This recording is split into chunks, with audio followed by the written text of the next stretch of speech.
सिर्फ अटेंडेंस से salary auto calculate करनी है, तो ये वीडियो मिस मत करना और मेरे साथ एंड तक बने रहना।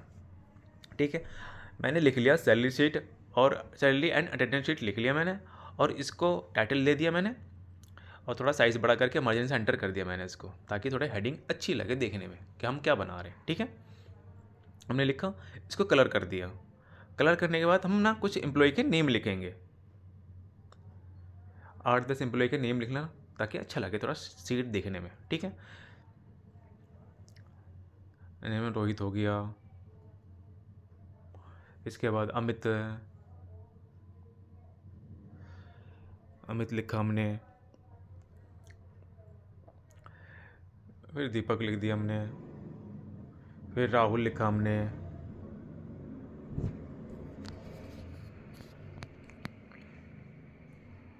फिर मनीष लिखा हमने। और ये 1-2 लिख के ना, इसको राइट साइड ना हमने ड्रैग करना है। 1 और 2 लिख के राइट साइड ड्रैग करना है, ताकि मुझे 30 तक नंबर चाहिए बस। ठीक है, 30 तक नंबर आ जाए, इनको ड्रैग कर देना वहाँ तक आप, क्योंकि वो मंथ का डेज आ जाएंगे ना सारे के सारे। ठीक है, ये 1-2 लिख के ना इसको राइट साइड ड्रैग कर देना आप। ठीक है,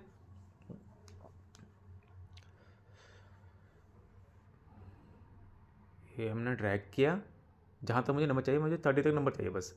30 तक लिखा मैंने, बस यहाँ तक चाहिए। फिर उसके बाद जाऊँगा मैं फॉर्मेट मेन्यू में, ऊपर जस्ट सामने फॉर्मेट मेन्यू दिख रहा होगा आपको। ठीक है, आप फॉर्मेट में जाओगे, इसमें ना कॉलम विद का ऑप्शन आएगा। कॉलम विद का ऑप्शन में आके ना कुछ नहीं करना, अभी उस सबको इरेज करके ना बस 4 डाल देना, 4 लिख देना आप उसके अंदर, और एंटर कर देना। बस आप करते नहीं, ये चीज़ें ना एडजस्ट हो जाएंगी अपने आप ही। ठीक है, और थोड़ा सा इनको दोबारा री एडजस्ट कर लेंगे हम अपनी हेडिंग को अच्छे से। ठीक है,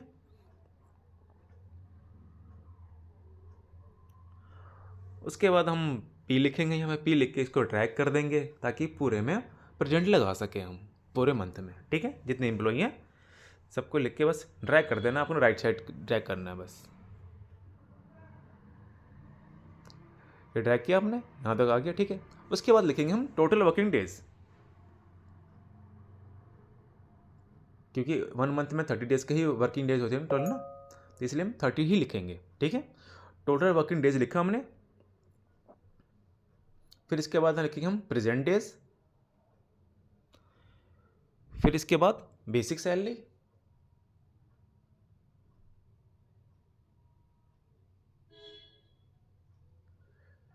फिर इनको सबको सेलेक्ट करके ना उसको ना रैप टेक्स्ट कर देंगे, ताकि ना एक ही कॉलम में ये टेक्स्ट ना एडजस्ट हो जाए।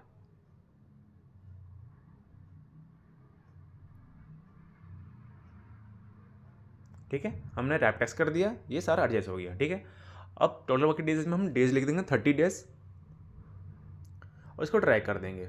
ऑप्शन डेज लगाने के हमने प्रेजेंट डेज लगाने के लिए क्या किया हमने, is equal to count if, tap कर दो या ब्रैकेट डबल क्लिक कर दो, फिर जितने भी डेज है सबको सिलेक्ट करोगे आप, फिर कॉमा, फिर डबल कोट्स, प्रेजेंट के लिए पी, फिर डबल कोट्स, फिर एंटर। ठीक है, इसको ड्रैग कर दो आप, ये सबके प्रेजेंट आ जाएंगे।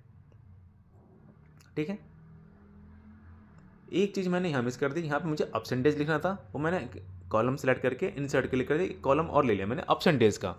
अपसेंटेज यहाँ लिखा हमने। ठीक है, और सेम फॉर्मूला है, बस यहाँ पर अपसेंट के लिए ए लग जाएगा, बाकी पूरा फॉर्मूला सेम रहेगा, is equal to count if. Tap press कर दो या डबल क्लिक कर दो, आपकी इच्छा, पूरे डेज को सिलेक्ट कर लो। सिलेक्ट करने के बाद कॉमा, फिर डबल कोट्स, यहाँ पे ए लिखा, double quotes, bracket close, then enter. ठीक है, इसको भी हमने ड्रैग कर दिया। अब बेसिक सैलरी लिखते हैं हम। बेसिक सैलरी में कुछ अमाउंट डाल देते हैं, ताकि हम बेसिक सैलरी अच्छे से कैलकुलेट कर लें। ठीक है, मैंने 2 के अमाउंट डाले हैं और दोनों को सेलेक्ट करके ड्रैग कर दिया। ये मैं शॉर्टकट यूज़ करता हूँ। अब मुझे पर डे निकालना, पर डे मीन्स 1 डे की सैलरी कैसे निकालना है। तो 1 डे की सैलरी निकालने के लिए सबसे बढ़िया फॉर्मूला हमारे पास, basic salary divide by total working days. इससे क्या होगा, हमारा एक दिन की सैलरी निकल के आ जाएगी। ठीक है, उसके बाद हम इसके पॉइंट के बाद वैल्यू हटा देंगे, यहाँ से डबल क्लिक कर देंगे, ड्रैग हो गया हमारा। ठीक है, अब उसके बाद DA TRA HRA PF लिखेंगे हम उसको, जैसे मैंने आपको लास्ट सैलरी शीट में बताई थी मैंने। फिर DA मैंने 15% यहाँ पे लेट कर लिया, then is equal to basic salary into 15 divide by 100, then enter in TRA transport allowance of conveyance के अमाउंट। तो ये भी मैंने 5% मैंने लेट किया है, आप कुछ भी अपना अपना का अमाउंट मान सकते हो। Is equal to basic salary into 5 divide by 100, same procedure, ठीक है। सैलरी शीट मैंने बहुत अच्छे से बता रखी है, मेरे लास्ट वीडियो में देखिएगा आप, मैंने बहुत डिटेल से बता रखी है। फिर मैंने HRA 18% is equal to basic salary into 18 divide by 100,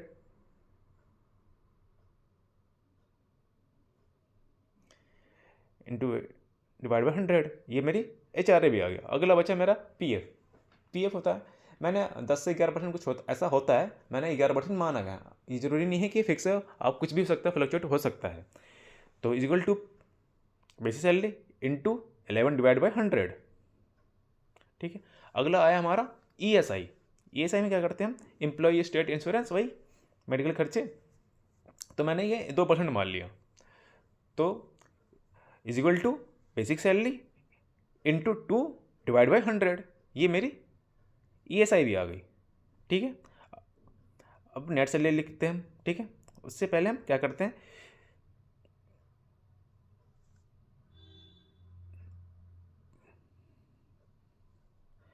सबको ना पहले हमने ऑप्शन नहीं लगाया, तो ऑप्शन लगा लेते हैं पहले, जितने भी हैं ऑप्शन लगा लें, ताकि ना एब्सेंट और प्रेजेंट दोनों अच्छे से दिखें, ठीक है, कि ताकि हम जब नेट सैलरी कैलकुलेट करें तो उस हमें फ्लक्चुएट अच्छे से दिखे भी कि हाँ नेट सैलरी कितनी है, और कितने दिन एब्सेंट रहा, कितने दिन प्रेजेंट भी रहा है, ठीक है। ये हमने एब्सेंट प्रेजेंट लगा लिया सही से सब में, तो सब सेलेक्ट करके ड्रैग कर देंगे तो सबका ये HRA PF ESI DA सब कुछ निकल के आएगा। अब नेट सैलरी निकालनी है, क्या करना है इसके लिए, is equal to present day into per day, फिर प्लस में DA, फिर प्लस में TRA minus HRA minus PF minus ESI, then enter, और इसके हम ड्रैग कर देंगे पॉइंट को वैल्यू हटा के, और ये हमारी नेट सैलरी निकल के आ गई। ऐसी वीडियोस के लिए सब्सक्राइब फॉलो ज़रूर करें। Thank you.